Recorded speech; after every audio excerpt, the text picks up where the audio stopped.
Hey folks, Pastor Mark here with another Waypoint South short. Let's talk about Exodus 2, 1 through 10. In this story, we see a principle of really having a loose grip on God's hand. Sometimes when we're holding someone's hand, or if you think about a child holding your hand, it could be too tight, right? And the child is trying to lead you rather than you lead them. Or it could be too loose and it just slips right out. Or it can be like, I'm going to hold you tight and let you lead, but I'm holding you tight just in case it gets off course and then I can lead you.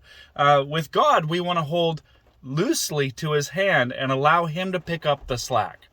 And we see that principle in Exodus 2, 1 through 10. Exodus 2, 1 through 10, Moses is born. In that time, Pharaoh had issued an edict that all the male babies should be killed, but his mom hid him. Saw that he was a fine baby, and his mom hid him and for 3 months until no longer could she hide him. Maybe the diapers were piling up or whatever. But there becomes a point where you can't hide any longer, and so she made this basket, put him in the Nile, cast him down. The river didn't want to make it certain death for him, so his sister goes off and waits in the reeds and waits far off. She doesn't like go and grab him and try to hide him more. She doesn't like smother the thing.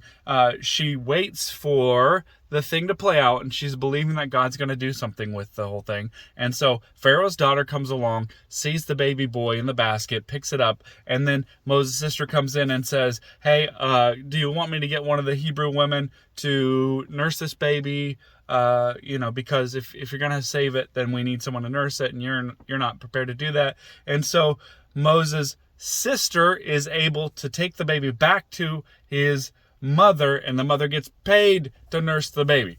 And we see that Moses' mother and Moses' sister had a loose grip on the hand of God and allowed him to do his work and didn't smother the plan. Sometimes with a dream or a vision or something that we feel like God has called us to do, we grip it so tightly that we kill it.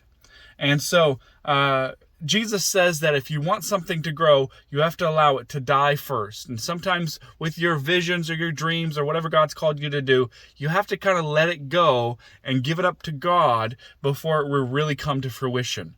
Don't try to choke what God's doing by smothering it and trying to control it too much. So whatever God's called you to do, many times he has actually called you. You actually did hear the right thing from God, but you can smother it. And sometimes we just need to let God do what he will, let it go. I hope God's given you a vision for the future. And I hope that you're not trying to smother it too much. You can just stand back and see what God might do and have faith that he is good in the midst of it.